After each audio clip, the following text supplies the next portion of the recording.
Yeah, hello everyone. Welcome to ATUT classes. And आज हम database testing के बारे में पढ़ेंगे. तो आज हमारा डे 1 है जिसमें हम सिलेक्ट क्वेरी के बारे में पढ़ेंगे ओनली. और फिर हम ऐसे डे बाय डे करते करते पूरे एसक्यूएल कंप्लीट करेंगे. सो डे 1 में हम पढ़ेंगे what is select statement.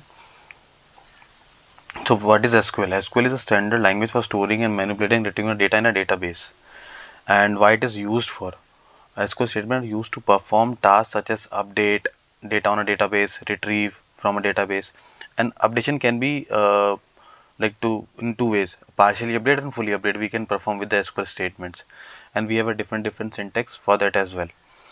So ये एक लैंग्वेज है जिसके हेल्प से हम डेटा को रिट्रीव कर सकते हैं, पढ़ सकते हैं, देख सकते हैं, उसको मैनिपुलेट कर सकते हैं, अपडेट कर सकते हैं, चेंजेस कर सकते हैं. एंड अब ओनली सेलेक्ट स्टेटमेंट क्या करती है? Select statement is used to select data from a database. Basic what does it mean? It means it only retrieve और fetch the data from the database.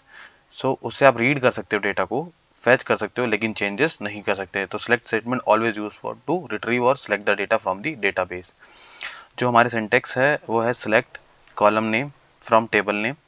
ये कोई स्पेसिफाइड कॉलम अगर हमें चाहिए तो हम उसके लिए करते हैं. अगर हमें सारा रिकॉर्ड चाहिए जो टेबल में है तो हम स्टार लगाते हैं, star for all. And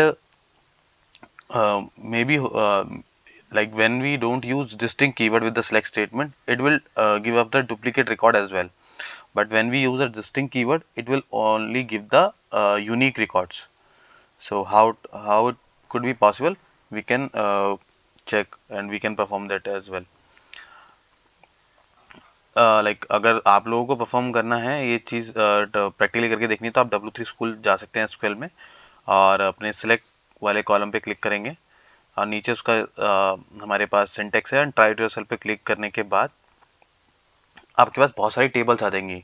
database एक हो सकता है, लेकिन उसके अंदर टेबल मल्टीपल हो सकती हैं. जैसे कस्टमर एक टेबल है, कैटेगरीज एक टेबल है, एम्प्लॉयज़ एक टेबल है, ऑर्डर डिटेल्स एक टेबल है, ऑर्डर्स डिटेल है, प्रोडक्ट्स है, सब शिपर्स हैं, सप्लायर्स हैं. अगर अब हमें कस्टमर का रिकॉर्ड चाहिए, फुल रिकॉर्ड, यानी क्या क्या चीज़ें, कौन कौन से कॉलम है उसमें, तो हम स्टार लगाएंगे और फ्रॉम कस्टमर उसको रन करेंगे. रन करने के बाद हमें बच रहा है कि नंबर ऑफ रिकॉर्ड्स कितने हैं? 91. जिसमें से पहला कॉलम है हमारा customer ID, second customer name, third contact name, fourth address, fifth city, six postal code, seven country. ठीक है. अगर अब हमें जानना है दूसरे टेबल के बारे में तो हम कैटेगरीज टेबल का नाम डालेंगे यहाँ पे और उसको रन करेंगे. तो कैटेगरीज में हमारे तीन ही टेबल हैं: कैटेगरी आईडी, कैटेगरी नेम और डिस्क्रिप्शन. सो इस तरीके से ये वर्क करता है. अब हमें सेलेक्ट स्टार. अब हमें हम कस्टमर टेबल खोल लेते हैं.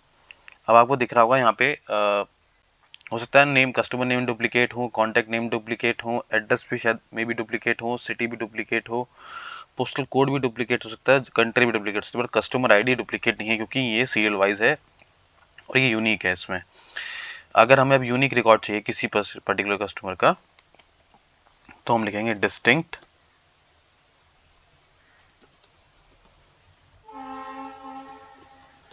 Customer name.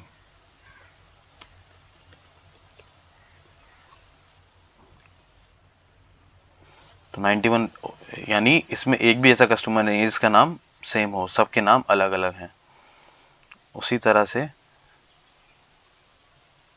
दोबारा हम कस्टमर कॉन्टैक्ट नेम देख लेते हैं कोई डुप्लीकेट है या नहीं.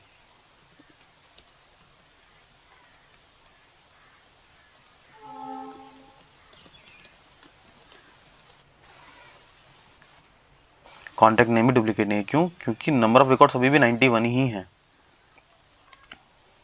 कंट्री, सॉरी, डिस्टिंक्ट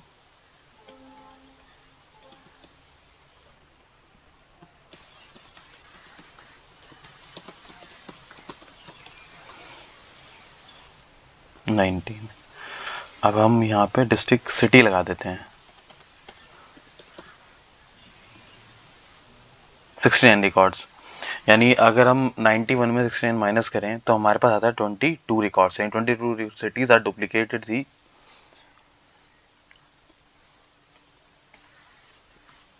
अब कंट्री लगा लेते हैं.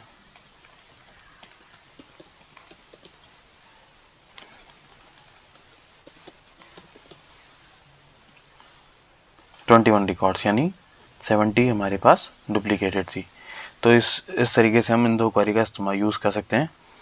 एंड नेक्स्ट हमारा टॉपिक रहेगा सिलेक्ट के साथ हमारे जो क्लॉजेज यूज़ होते हैं वो हम डे 2 में पढ़ेंगे।